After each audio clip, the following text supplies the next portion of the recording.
Welcome as we celebrate Black History Month at Flagstaff High School. Tonight, we want to speak about two of the schools in town, Dunbar Elementary and South Beaver, as well as introduce you to two men who had the courage to stop segregation in Flagstaff. The first was Sturgeon Cromer. Mr. Cromer was a superintendent of Flagstaff Public Schools from 1947 to 1971. The second is Mr. Wilson Riles, who took over Dunbar School in the late 1940s and began working very closely with Superintendent Cromer in the 1950s.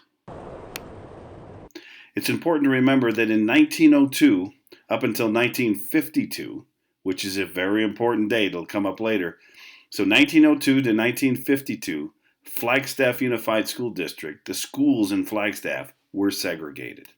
The first school we're going to talk about is South Beaver Elementary, located at the corner of Franklin and Beaver at the end of Beaver Street at the time, now at NAU, was South Beaver Elementary School.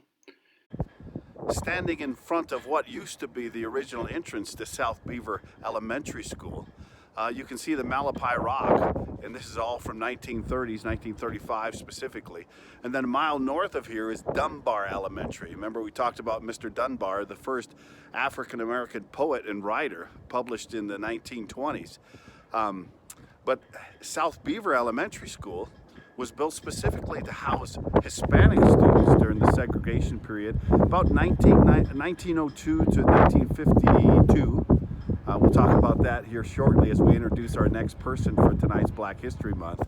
But originally, South Beaver built to house Hispanic elementary students, and then Dunbar Elementary was built to house Black elementary students. Question is, where did the middle school and high school students attend?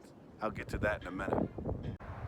Standing outside what was a part of the original Dunbar Elementary School, remember Miss Murdoch was one of the principals there, as well as Wilson Riles, who again we're going to talk about tomorrow night, but was a major influence in stopping segregation in our schools back in the 1950s. So because of men like Sturgeon Cromer and Wilson Riles, we moved from black students having to attend Dunbar Elementary School to Hispanic students having to attend South Beaver School, until men like Wilson Riles and Sturgeon Cromer teamed up to abolish segregation in Flagstaff. Here's the key point only. Segregation officially for the state of Arizona ended in 1954. Mr. Cromer and Mr. Riles ended it in 1952, 2 years prior to the Supreme Court voting 9-0 to abolish segregation. It's Black History Month at Flagstaff High School.